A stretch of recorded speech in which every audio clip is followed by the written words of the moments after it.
चलिए सीधे शुरू करते हैं। आज के इस एक्सप्लेनर में एक ऐसी कहानी पर चर्चा होगी जो आने वाले बोर्ड एग्जाम्स के लिए बेहद जरूरी है। अल्फोंस दौड़े की लिखी हुई द लास्ट लेसन। देखिए, ये एक ऐसी कहानी है जो शुरू तो एक आम दिन की तरह होती है, लेकिन आगे चलकर इमोशंस और डीप मीनिंग्स से पूरी तरह भर जाती है। बोर्ड एग्जाम्स के पर्सपेक्टिव से अगर देखा जाए तो ये सिर्फ एक चैप्टर नहीं है, बल्कि उन जज्बातों को समझने की एक मास्टर क्लास है जब किसी इंसान की पहचान ही उससे छीन ली जाती है। तो आज का हमारा रोड मैप कुछ इस तरह दिखेगा। पहले एक खौफनाक सुबह, फिर खामोश क्लासरूम, बर्लिन का आदेश, भाषा का महत्व, फ्रांस अमर रहे और आखिर में सबसे जरूरी प्रमुख बोर्ड एग्जाम थीम्स। पहला पड़ाव, एक खौफनाक सुबह और पार्टिसिपल से भागने की कोशिश। अब जरा इस सिचुएशन को इमेजिन कीजिए। कहानी की शुरुआत में हमारा कैरेक्टर फ्रांस सुबह लेट उठता है। उसको एकदम डर लग रहा है क्योंकि स्ट्रिक्ट टीचर एम हैमल उस दिन पार्टिसिपल्स पर टेस्ट लेने वाले थे, और सच्चाई तो ये थी कि उसे इस टॉपिक का एक सिंगल शब्द भी नहीं आता था।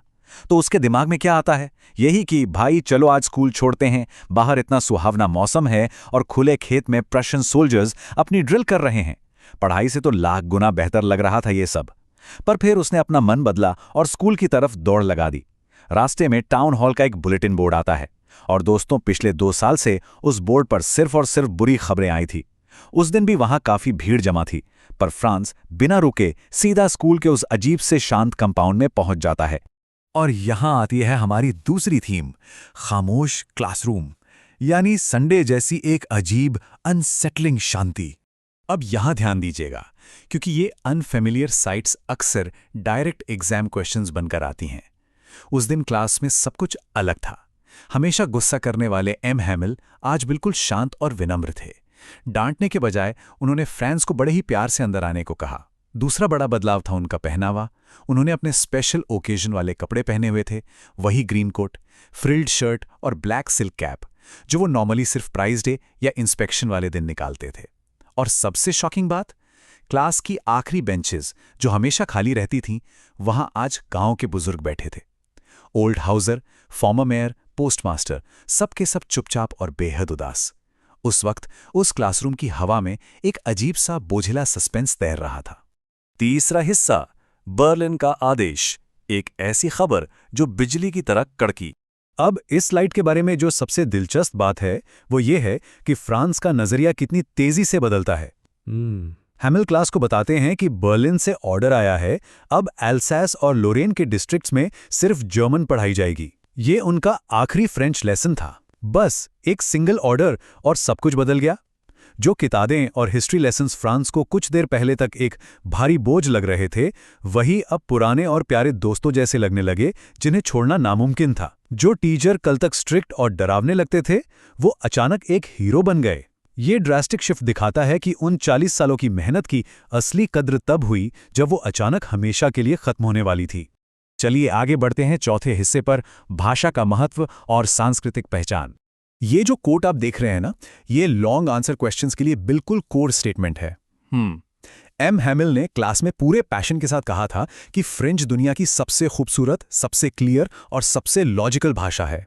फिर उन्होंने एक कमाल की बात कही, जब तक लोग अपनी भाषा को मजबूती से पकड़े रहते हैं, तब तक उनके पास अपनी जेल की चाबी होती है। इसका सीधा सा मतलब ये है कि जब किसी देश पर दूसरी ताकत कब्जा कर लेती है, तब अपनी मातृभाषा ही उनका सबसे बड़ा हथियार होती है। ये वही चाबी है जो उन्हें उनकी पहचान याद दिलाती है और उस गुलामी से आज़ाद होने की उम्मीद को जिंदा रखती है।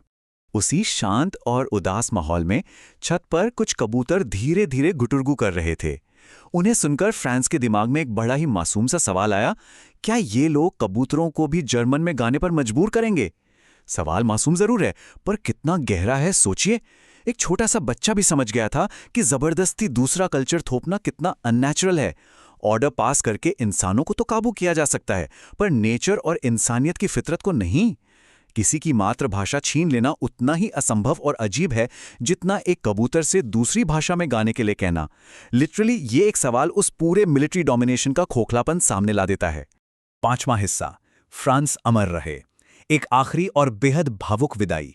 सीन कुछ ऐसा है, चर्च की घड़ी में ठीक 12 बजते हैं, एंजेलिस प्रेयर बेल बजती है और ठीक उसी वक्त खिड़की के बाहर उन प्रशियन सोल्जर्स की ट्रम्पेट्स की आवाज़ गूंजती है जो अब शहर पर कब्जा कर चुके थे। Time up. एम हैमिल अपनी कुर्सी से उठते हैं। उनका चेहरा एकदम पीला पड़ चुका था, पर वो पहले से कई ज़्यादा टॉल और प्राउड लग रहे थे। वो कुछ बोलना चाहते थे, पर गला भर आया, आवाज़ ही नहीं निकली। फिर वो ब्लैकबोर्ड की तरफ मुड़े, चौक का एक टुकड़ा उठाया और अपनी पूरी ताकत लगाकर जितना बड़ा वो लिख सकते थे उन्होंने लिखा, विवे ला फ्रांस, यानी फ्रांस अमर रहे। बिना एक शब्द कहे उन्होंने सिर्फ अपने हाथ से इशारा किया कि स्कूल अब डिसमिस हो चुका है। ये कोई नॉर्मल विदाई नहीं थी, ये अपनी मिट्टी और भाषा के लिए एक बहुत बड़ा डेस्परेट एक्ट ऑफ डिफाइंस था। और अब आते हैं हमारे आखिरी और सबसे अहम हिस्से पर, प्रमुख बोर्ड एग्जाम थीम्स, सफलता के लिए निष्कर्ष। और ये बहुत ही शानदार तरीके से दर्शाता है उन थीम्स को जो किसी भी एनालिटिकल क्वेश्चन का बेस बनती हैं। देखिए कि कैसे एक छोटे से गांव की घटना बड़े ग्लोबल मुद्दों को कवर कर रही है। पहला, लिंग्विस्टिक चॉविनिज्म, जिसे हम अभी डिटेल में समझेंगे। दूसरा, the pain of procrastination, France का वो दर्दनाक एहसास कि यार उसने तो अपनी पढ़ाई हमेशा कल पर टाली और अब अचानक से वो कल ही हमेशा के लिए खत्म हो गया। तीसरा है पेट्रियोटिज्म और कल्चरल प्राइड, जो उन गांव के बुजुर्गों की नम आंखों में साफ झलक रहा था। और आखिरी थीम है द टीचर स्टूडेंट बॉन्ड, एक ऐसा रिश्ता जहां शुरुआती डर आखिर में एक गहरे सम्मान और लगाव में बदल जाता है। तो आखिर ये लिंग्विस्टिक चॉविनिज्म है क्या? सिंपल शब्दों में कहें तो ये अपनी भाषा पर एक अंधा अनरीजनेबल प्राइड होना है और दूसरे लोगों की भाषा को खत्म करके उन पर जबरदस्ती अपनी भाषा थोपना है। इस एक्सप्लेनर में प्रूशियन अथॉरिटीज का ऑर्डर इसका सबसे बड़ा एग्जाम्पल है। युद्ध जीतने के बाद उन्होंने सिर्फ जमीन नहीं छीनी, बल्कि लोगों के दिमाग और उनकी जुबान पर कब्जा करने की कोशिश की। उन्हें उनकी फ्रेंच भाषा से वंचित करके जर्मन थोपना ये क्लियरली दिखाता है कि कैसे भाषा को as a tool of power use किया जाता है। और अब इस एक्सप्लेनर को खत्म करते हुए आप सबके दिमाग में एक आखिरी और गहरा सवाल छोड़ना चाहता हूं। आज़ादी की असली चाबी आखिर क्या है? ये कहानी पूरी तरह से सोचने पर मजबूर कर देती है कि क्या हमें अपने आज़ादी, अपनी भाषा और कल्चर की कीमत तभी समझ आती है जब वो हाथों से फिसलने लगती हैं। तो एग्जाम में जब भी द लास्ट लेसन का कोई सवाल आए तो प्लीज उन टेक्निकल पॉइंट्स के साथ साथ इन ह्यूमन इमोशंस, इस दुख और उस आखिरी वी विल फ्रांस वाले जज्बे को जरूर याद रखिएगा। All the best.